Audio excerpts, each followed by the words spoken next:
On this channel, we've explored many ways humans might live in space, but if you scroll through the comments of any of these videos, I guarantee you'll find someone that's arguing a Mars base is actually a terrible idea and that in fact O'Neill cylinders are the future and vice versa. So in this video, we're putting them head to head. Moon habitat versus Mars habitat versus O'Neill cylinder to see which is best. This will likely not end the debate, but it'll bring an argument to the table and we can discuss the rest in the comments. Each option I'm going to rate on 3 scales: construction complexity, value, and long-term sustainability. Whichever scores the highest gets my vote. So up first, the moon habitat. This is the first one we covered on the channel, and considering the other options, construction would be the easiest. We could either send entire prefabricated structures or machines that make 3D printed habitats. This could be paired with a simple and small crane that also doubles as an excavator to assemble the structure and bury it in regolith, although the value created through a moon base is quite minimal. The highest value comes from helium-3, which is far richer on the moon than on Earth. Other than that, most elements don't have enough value to mine and ship back to Earth profitably, so you would need to rely on research and tourism. The long-term sustainability would be fairly simple in terms of life support. We could hydroponically grow crops, synthetically produce meat, and everything else can be intermittently shipped from Earth. However, there is more than food and water, the biggest concerns being gravity and radiation. We can block the majority of radiation through shielding and water, but some will inevitably break through.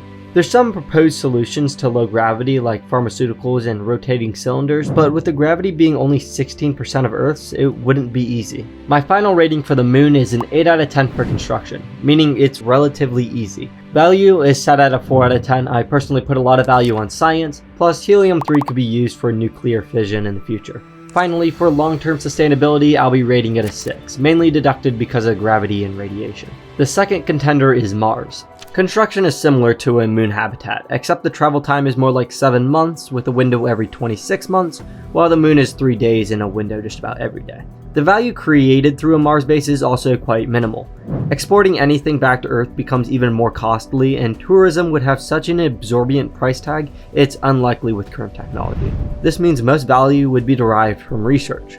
However, if you're willing to stretch the possibilities a little bit, a Mars habitat could be a strategic location for asteroid mining, being much closer to the asteroid belt. Unlike Mars itself, this has a potential to harvest valuable resources. Finally, the long-term sustainability is similar to the moon.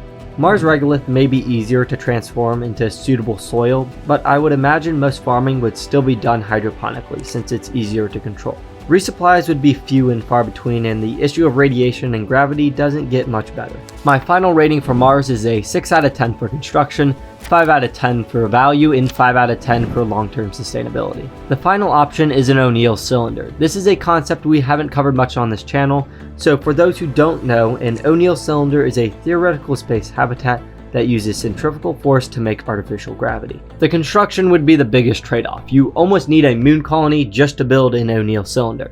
From my understanding, the construction would require resources mined from the moon to be shot into space.